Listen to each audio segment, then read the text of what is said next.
right? There's a way in which experiences and spaces, especially if we don't feel safe, especially if we don't feel like we belong, we get contracted, right? And again, that's, you can think of it as a survival mechanism. It's like the fight, flight, freeze, disassociate, etc.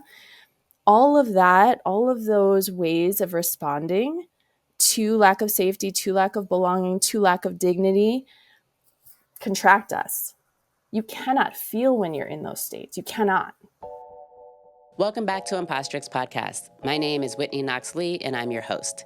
This is Season 3 of Impostrix Podcast, where we are focusing on validating small business owners of color, entrepreneurs, and folks who unfortunately are navigating employment discrimination in their workplace.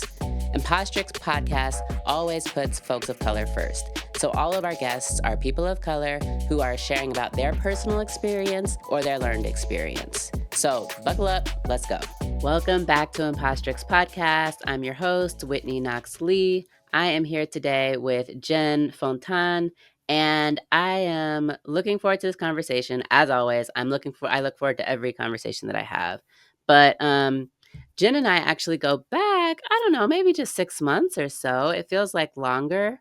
When I left my job, I joined a couple of listserv communities of consultants and other practitioners. I introduced myself on the listserv, and Jen responded, or it may have even been the other way around. But what caught me about Jen was her focus on somatics and applying somatic reflection and healing. I'm going to let her explain. But applying that to management and leadership in our workplaces. I had never seen that combination because, of course, I'm like a somatic newbie. Y'all know I spent this past year really getting into it. And Jen has been one of the people that has really been foundational to my exploration with that. For a period, Jen was offering a free somatic, I don't even know the language Yeah. to use, a space. She was offering a free virtual space.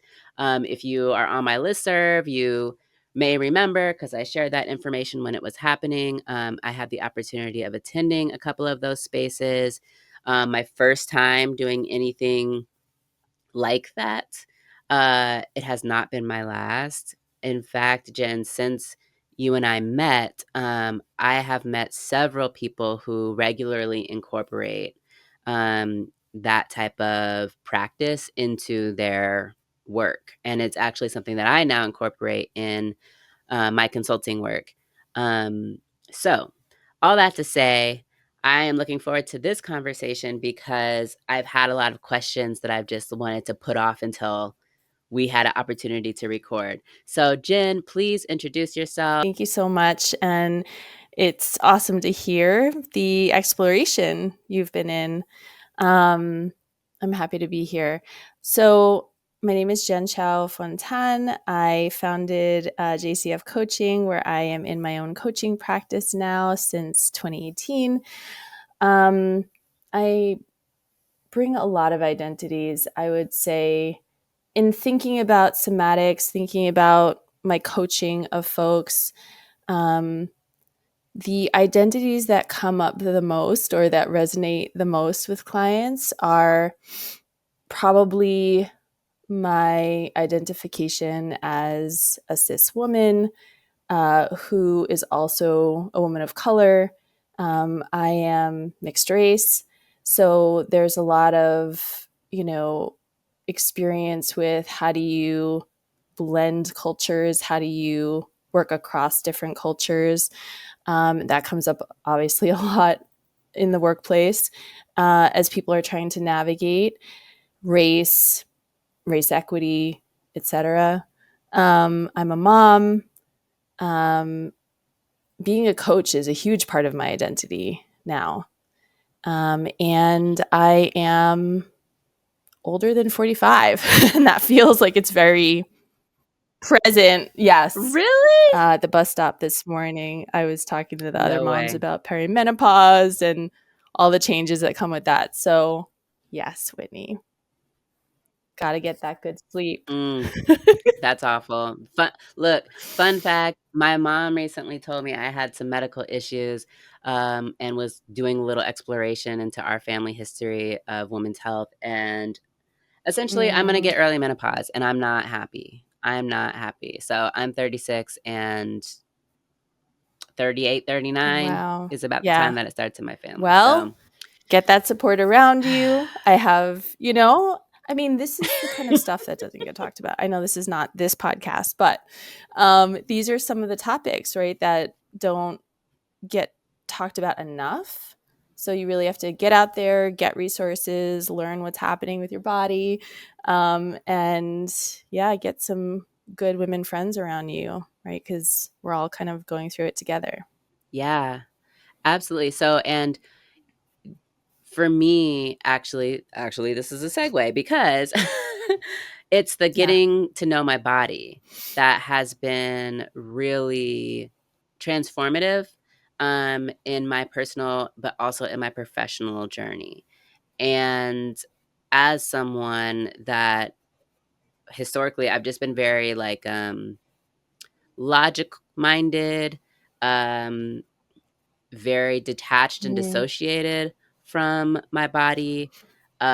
And so combining kind of this practice of somatics with my workplace and like hmm. professionalism and all of that has um really been interesting and is not at all a like second Yeah. nature type thing for me. So maybe before we get into the nitty gritty of the conversation, can you describe in your own words like what Yeah. somatic practice is and Yeah. what is Yeah. even the language for it? I feel like I have so many ways of explaining this.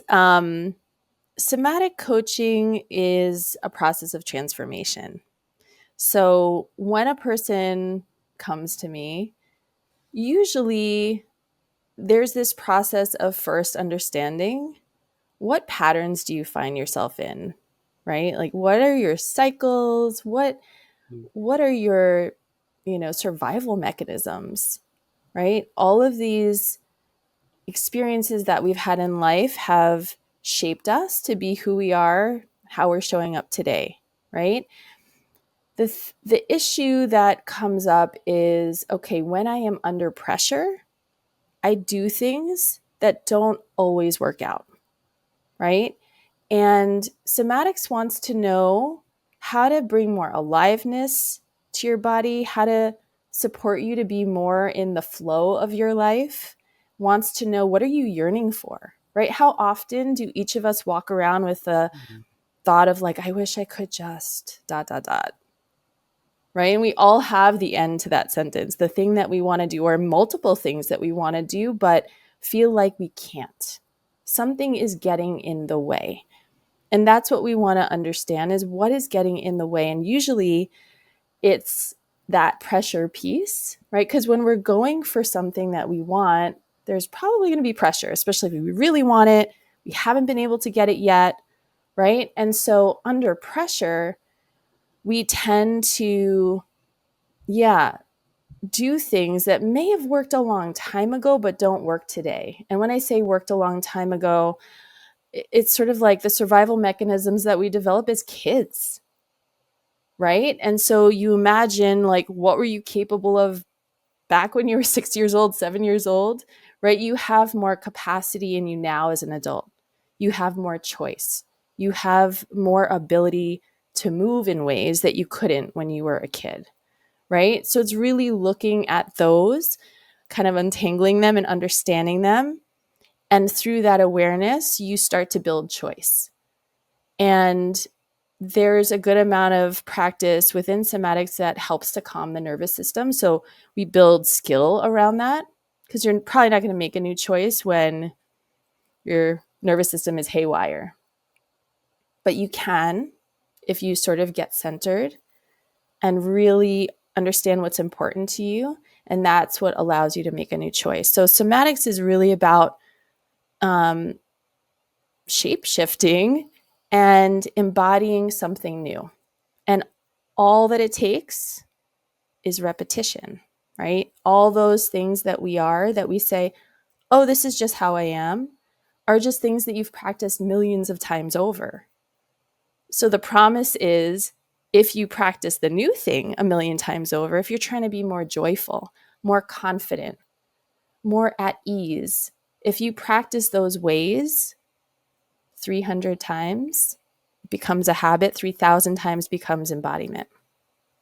Wow. Okay. 300 times habit, 3,000 embodiment. I've got a long way to go. Um, but hearing this explanation is helpful because I now am getting a little more insight into some of the somatic exercises that Mm-hmm. I've done with you, but also that I've done with mentors who, I have one mentor who starts every session with like a Mm-hmm. somatic check in, which feels very woo woo and very like Mm-hmm. foreign to me, but not in a bad way, in a way that is Yeah, so grounding and it's so comforting, really. And it's like being able to share too, because I'm a verbal processor. Um, so being able to share out loud about how my body feels and what I mm-hmm. noticed in my body and what were the first thoughts that came up or things like that. And being able to share that, which is actually vulnerability, but it's in a space where it's Yeah, normal, mm-hmm. if that makes sense. It's not, so it doesn't feel Right. like vulnerability because us doing it is so almost second nature for that Yes, relationship or for that space that I'm in. And that kind of opening up in a way that is normalized has been really healing for absolutely. me. Yeah, it's not in our culture. Definitely not in our workplaces, typically, right? Especially as people who identify as women, right?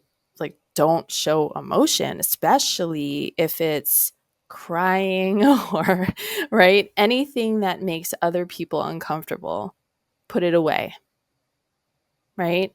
So we just don't have practice at Mhm. feeling what we actually feel and having good vocabulary. I remember when I first started practicing somatics, we would do mood checks in the beginning of our training days.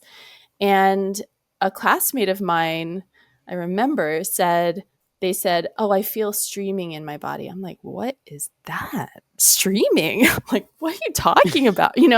I had, I feel angry. I feel sad. I feel happy. It was like the primary colors of emotions is what I had.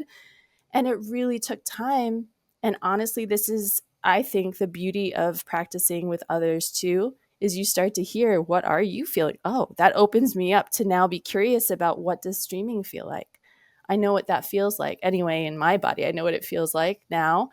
But, it took that person introducing that idea to me. So it really is amazing. Like, once you open yourself up, start practicing with other people, the kind of nuance you're able to feel in your body and really have words for. So what is streaming? Because I have no idea what you're talking about. For me, what I feel, it's sort of like this energy that's just kind of moving. It feels smooth and it feels like it's moving up and down my body. That's what it is to me. It so that person streaming may not be my streaming, right? But the idea of it made me curious about, what Mhm. does that feel like, right? Like, tingling is a sensation that probably a lot of us are familiar with, right? And maybe feels, similar. Right. It's like when you get the chills, or when something, I actually just got it now because I said it. But yeah, it is interesting to kind of think about, like, what is the whole range, right, of things that I could be feeling in my body. Yeah, and I remember I've shared this story before on this podcast, growing up at one point being in therapy and going to a therapist who was very, really centered emotion and feeling. And I learned that I didn't know. I couldn't name my feelings. And so, we used a very rudimentary Yeah. feelings wheel. Now I use a feelings wheel when I'm in consulting that has like a cajillion different feelings and stuff like that. But back then, it was you called the primary colors. Yes, it was angry, happy, sad. And for me at that time, and I'm finding even for adults and people that I engage with, and even for myself sometimes, it does go back to just the basic of, am I Yeah. angry? Is this anger? Am I allowed to feel anger? Um, and so definitely not knocking the primary colors because I Yes. think for so many of us who are used to, especially in the workplace, just Mhm. taking it, and like you said, not allowing ourselves to have feeling, to react to whatever it is, whether it's good or bad, Yes. or nothing, or if it's neutral. We spend so much time in this professional, I don't know, ideology of we're going to keep Yeah. everything in check. We're definitely not going to get angry. We're going to avoid conflict. We're not going to be too excited. We're not going to be sick. We're not going to be under the weather. We're still, if we are, we're still going to push through it. Um, and so it's really helpful not only for me to be able to understand like the baseline feelings, but then also when I bring it back to my body, being able to understand, okay, so what does this Yeah. actually feel like in my body that can help me identify that this is Right. anger, that this is fear, that Yes. this is, That's right, whatever because thing. usually emotion, it starts with a sensation. Emotion is how we make sense of that Mm, sensation, right? It's like my chest gets tight and I feel tightness in my throat. I'm like, I'm getting angry, right? So I mm, think that what you're saying makes a lot of sense. The other thing I want to mention too is yes, there's choice in all of this, but it is also important to acknowledge what certain spaces do to our bodies or what, I mean, right now, the world, right? And what is going on in the world. What is that doing to our bodies? Right? There's a way in which experiences and spaces, especially if we don't feel safe, especially if we don't feel like we belong, we get contracted, right? And again, that's, you can think of it as a survival mechanism. It's like the fight, flight, freeze, disassociate, etc. All of that, all of those ways of responding to lack of safety, to lack of belonging, to lack of dignity contract us. You cannot feel when you're in those states. You cannot, right? And so that's why when we are in those states, what somatics teaches us is, yeah, you might have that initial reaction, but then how do you do for yourself what you need to calm your nervous system?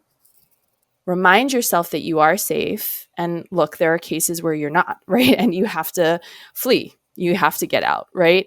mhm, But sometimes those defense mechanisms come up and we feel like we're actually in danger when we're not, right? So it's the ability to discern that. mm, Sometimes we are unsafe, sometimes we're not, but we think that sometimes we're safe, but we think we're not, right? So it's really giving yourself the ability to kind of understand that, but you have to sort of take care of your nervous system first to even be able to see that.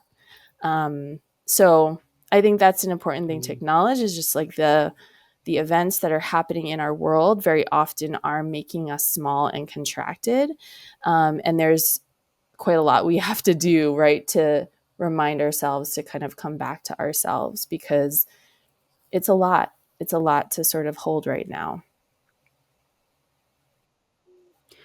When you talked about our about getting contracted, our bodies becoming contracted, maybe as a result of something that we are experiencing, and so managing our nervous system. Like the first thing that I thought Mm-hmm. about was white Mm-hmm. fragility, actually, because that is something that I talk about a lot as a consultant. Not using those terms necessarily, but talking about people of color Mm-hmm. not caretaking Yes. white folks and white folks not confusing being unsafe Yes. with discomfort. And so for me, I see like a very real through line between race equity work and anti-racism, anti-oppression work, anti-bias work, and mitigating bias work with somatics, because it's these biases that we hold. Mhm. It may be past experiences that we've had with someone of a particular race that now when I see a person of that particular race, my body Mm-hmm. tenses up. Um, like it's a totally valid response to have, and it's not an excuse Yes. for being racist. And so acknowledging that within our bodies, acknowledging what's going on, why it's Yes. going on, and then as you said, regulating our nervous system so Yeah, that we no, can move through that's that. that's huge. I don't know if you have read My Grandmother's Hands or have seen the work of, yeah, Resma. Okay, I'm great. working through it. Yeah, but Resma Menakem like writes about that, right? And has really good practice for that. To be in relation with people or in experiences with people, maybe of a different race, and really acknowledging like what are the vibes here, what are the sensations here, like what am I feeling, right? In order to just be more aware of what are you bringing to these interactions, right? And um, that awareness can support you again in showing up in the ways that you want to. A lot of people will come to me and say, Jen, my organization is engaging in a lot of race equity work. um, I work with white folks through this. I work with, QT BIPOC folks through this. And there are obviously different experiences, different concerns, but usually there is a lot of how do I experience the emotions of this, and not run away, not shut down, right? I think a lot of white folks, will say, I want to be more comfortable, right, with these conversations. Mm, And usually I say, yes. or maybe you just accept that it is uncomfortable for the moment, right? Maybe at some point it will become more comfortable because you've allowed yourself to be in X many conversations, right? But it's uncomfortable for you right now. That's just what it is. So, how do you own that and feel that and be able to kind of sustain yourself through that, right? Very often we try to get out of discomfort, right? That's all we want to do. And we tell ourselves, if this is uncomfortable, then it must be wrong. I'm doing something wrong, or this shouldn't be Mm, happening, right? I've seen a lot of situations where people try to shut down race equity work because it makes them uncomfortable, right? Because we are faced with how wrong things are. That should make all of us uncomfortable, right? But the discomfort sends a signal of like, done, done. This has to be done, right? And it can only right. proceed if I feel good. We're never going to make progress if that's what we're needing in order to step forward. So, a lot of my work, again, with anybody who comes to me is like, how do you just be able to get expansive and hold this, right? You have to hold all of this. You can't run away from it. You can't change it.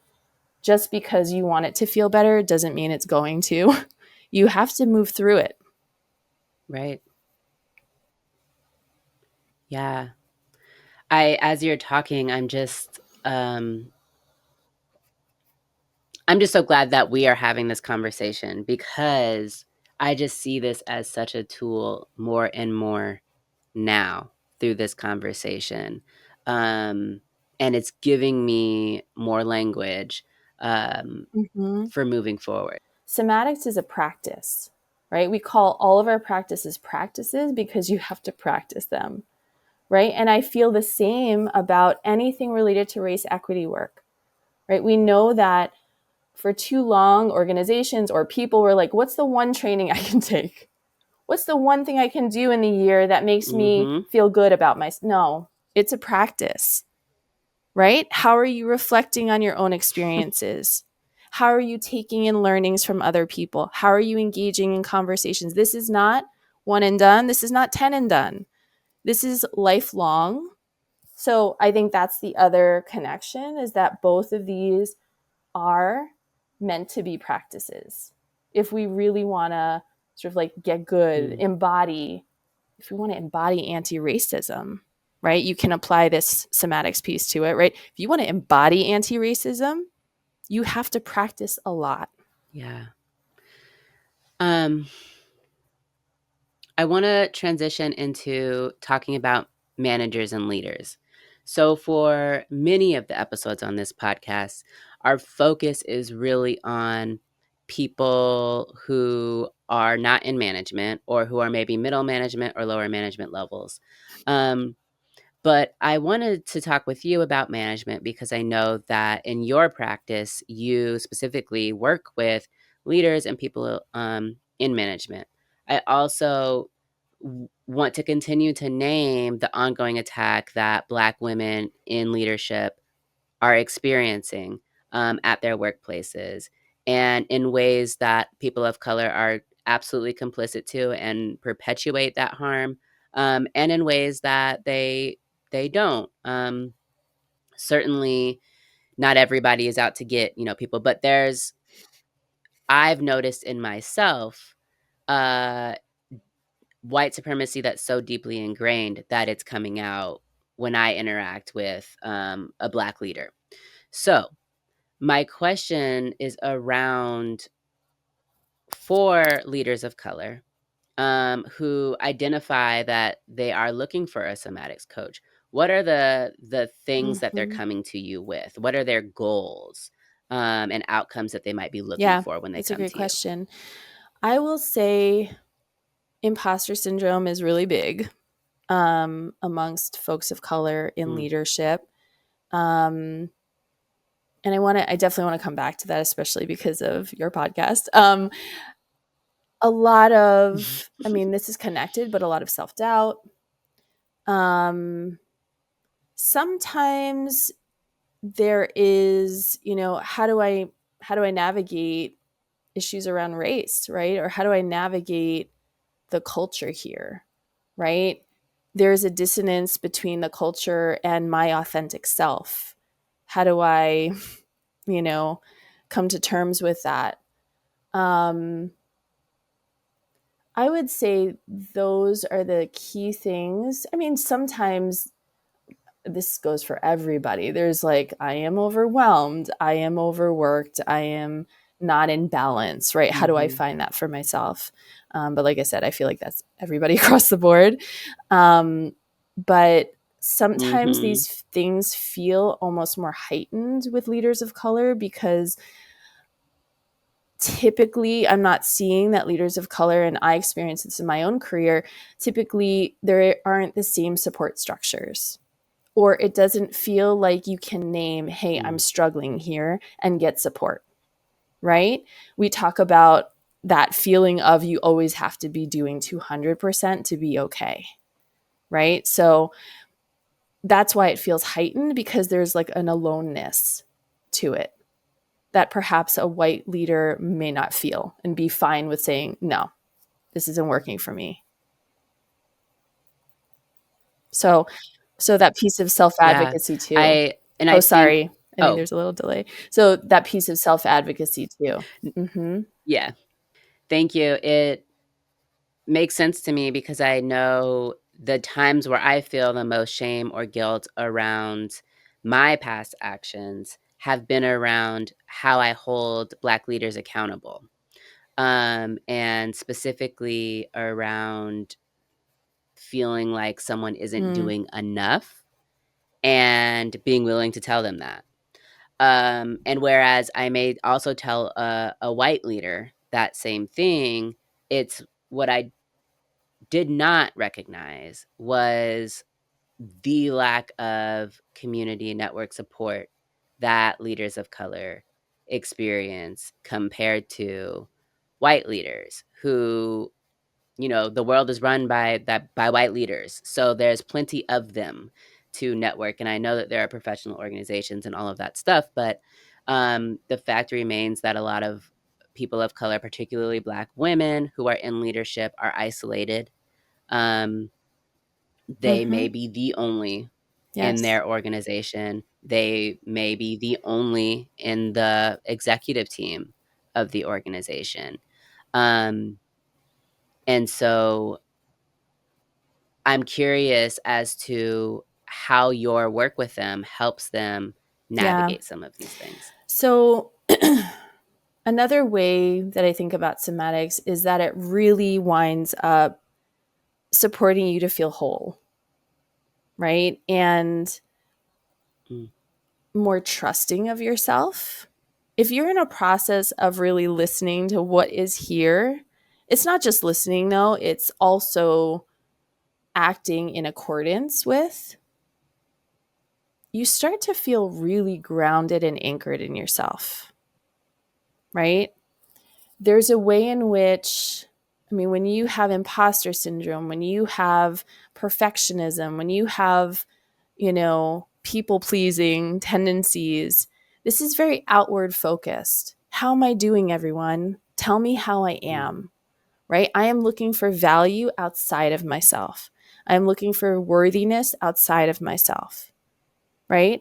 And so, my goal as a coach is, how do I have this person feel like I'm amazing? I know who I am, right? I don't need to hear anything from anyone. If I get feedback, sure, I'll get feedback, but I know what I'm capable of.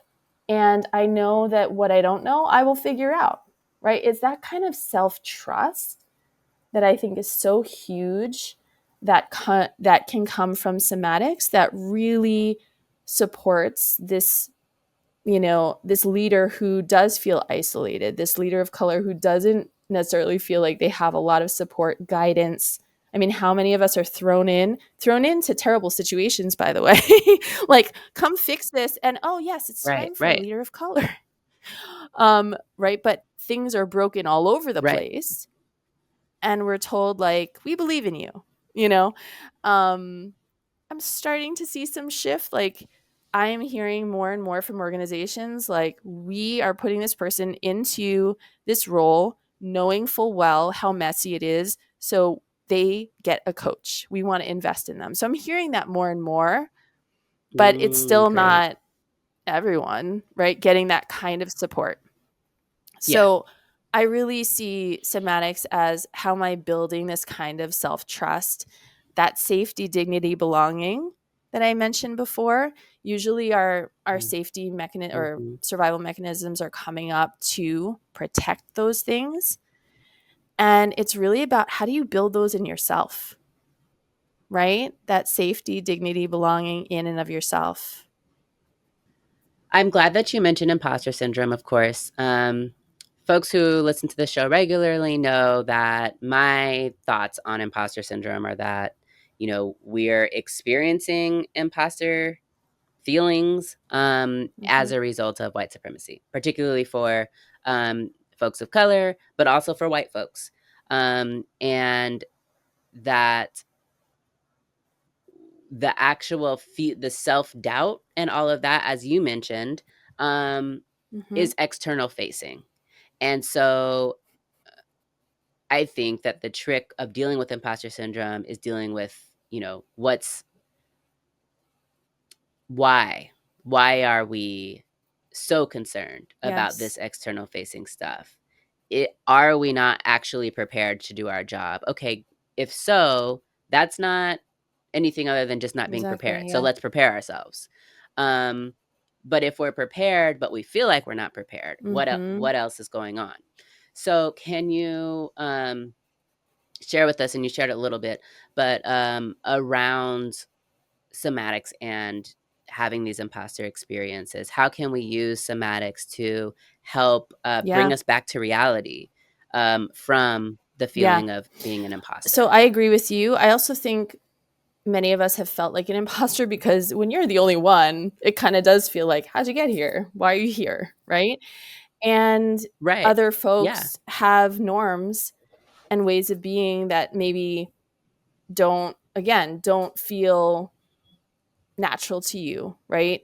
We've had to learn those ways because that is the world, right? We all, like you said, we've all been programmed to fit in with white supremacy culture norms. So we know how to do it, right? But doesn't mean it feels right. So I think that, disconnect is what, from my experience, like that's what made me be like, wait, this feels weird, right? There's something. And then unfortunately, the thought is there's something wrong with me, right? Like I'm not fitting in and there's something that I have to fix in myself, right? That's the dangerous path. And I think you're right? There are times when there are skills to be learned, and that's fair. But sometimes the way imposter syndrome comes in, we really think like I have to fix myself, right? And the more we go down that path, like that is just, that's not good, right? Because that makes us feel like there's something wrong with us, that we are at fault, or that we are the ones who hold 100% responsibility of the change that needs to happen, right? So when I work with folks who are struggling with imposter syndrome, there's also this practice, I think, in somatics where we really are coming out of our heads. So many of us are in our heads. Why can't we feel? Because we're in our heads. If you know that feeling of, I'm so in my head. I would always feel it when I was walking in the city, when I used to live in New York City, where I would notice, okay, I'm at 46th Street. And then all of a sudden I'd be at 23rd. And I'm like, oh, I don't remember anything from here to there. But I just thought about my whole day tomorrow, right?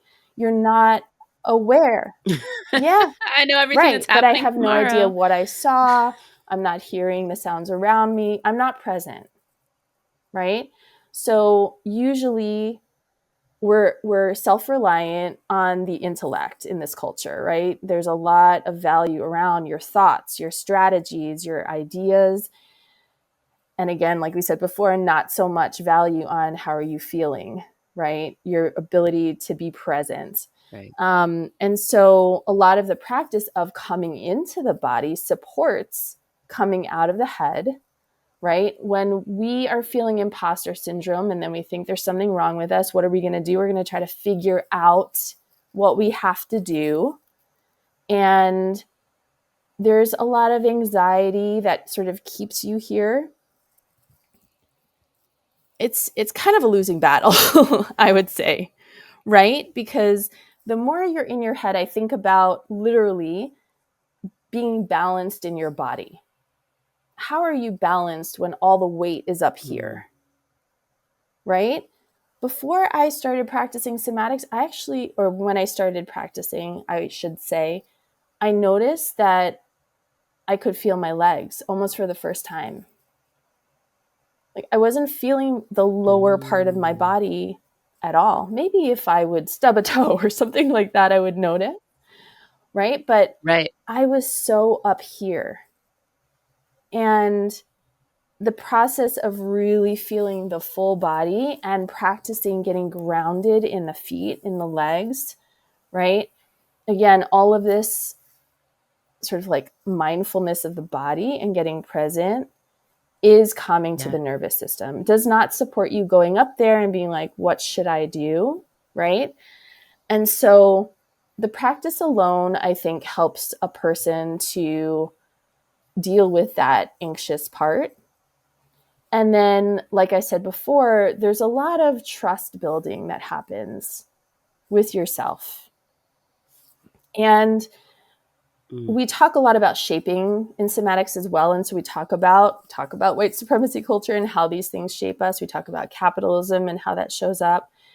And so I think there's an ability too, when somebody's practicing somatics, to see, oh, I'm a person in a bigger system, right?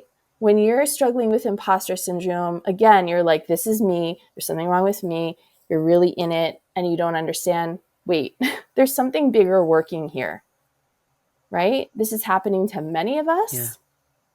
And so that also, I think, supports a person to be able to be like, oh, I see what's happening, right? And to be more at choice with Do I just give into it, or do I allow myself to be grounded, continue to see who I am, what I'm here to do, and stay focused on that?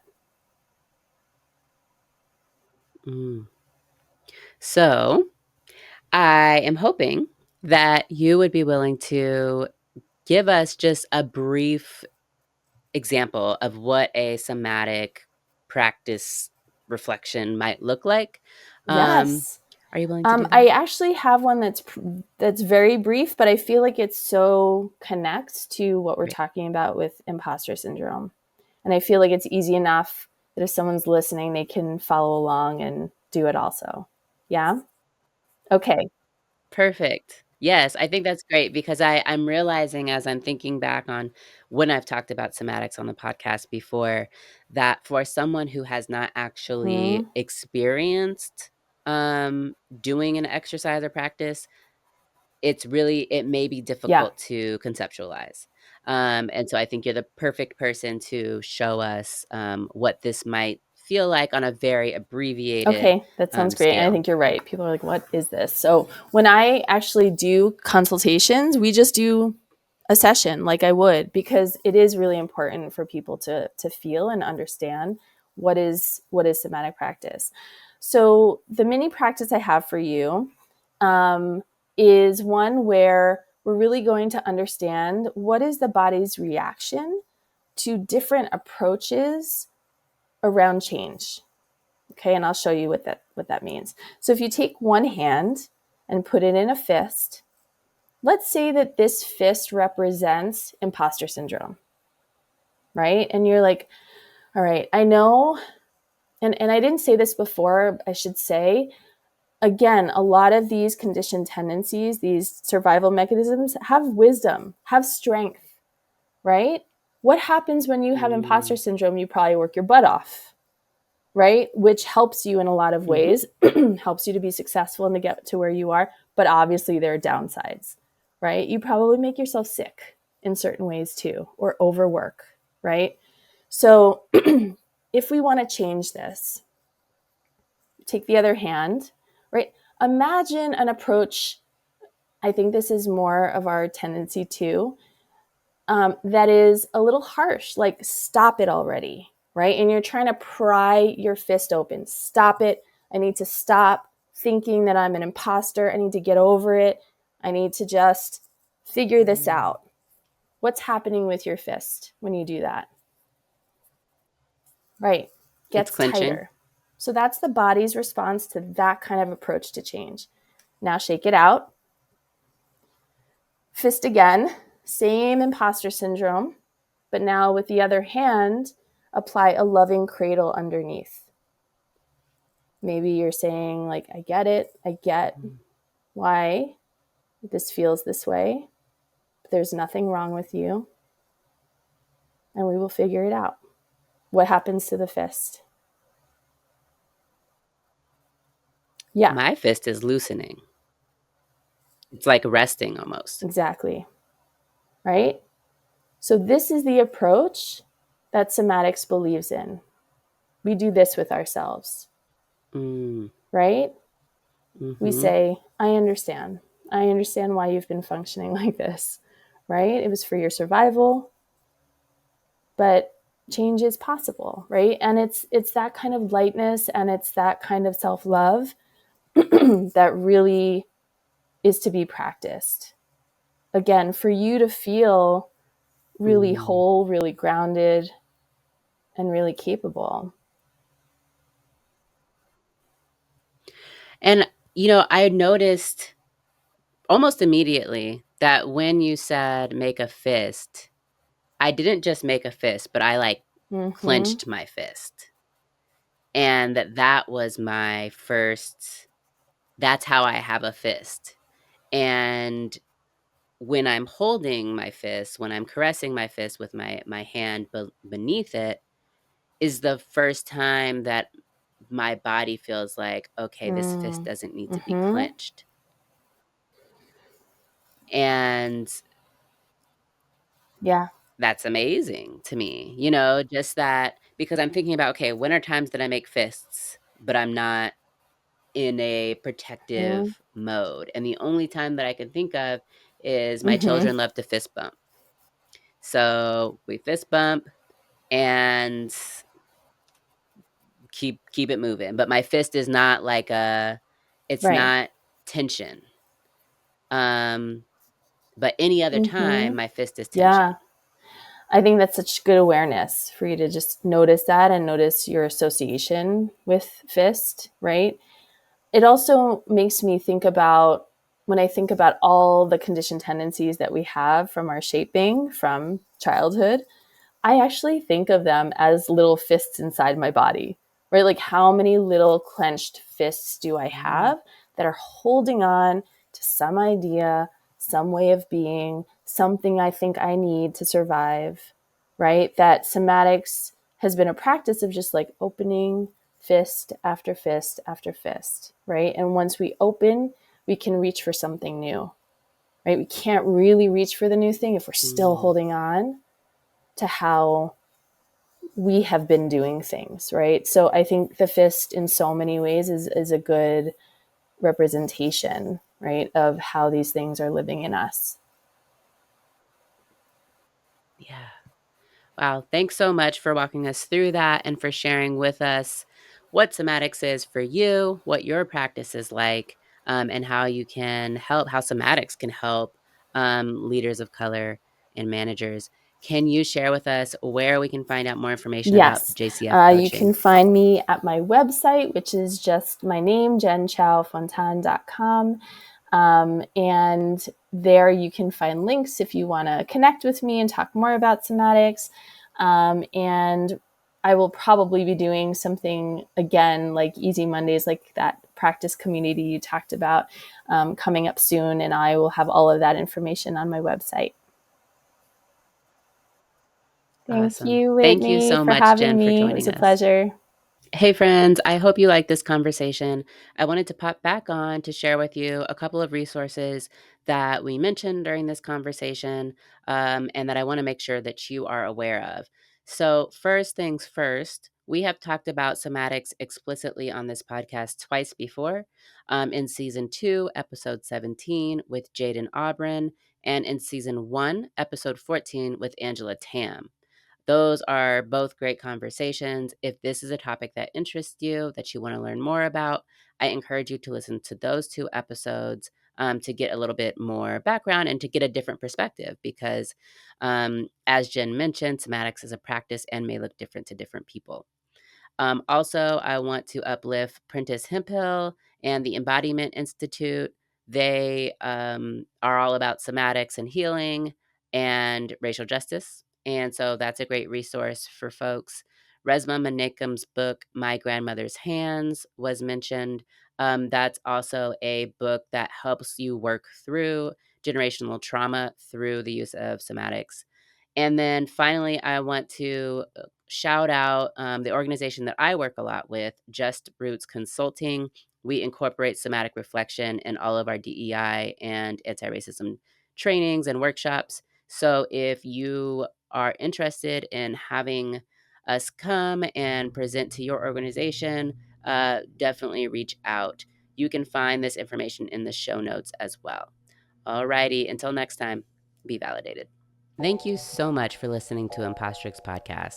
I appreciate your support and that you continue to listen week after week after week. I've got some exciting news, which is that you can now listen and support Impostrix Podcast on the Alive Podcast Network app. You will find ad-free listening to nearly 100 other Black-hosted podcasts, in addition to Impostrix Podcast, and you'll be able to support those podcasts and really kind of get into your groove with that app. I hope that you will join me over there. I appreciate your support.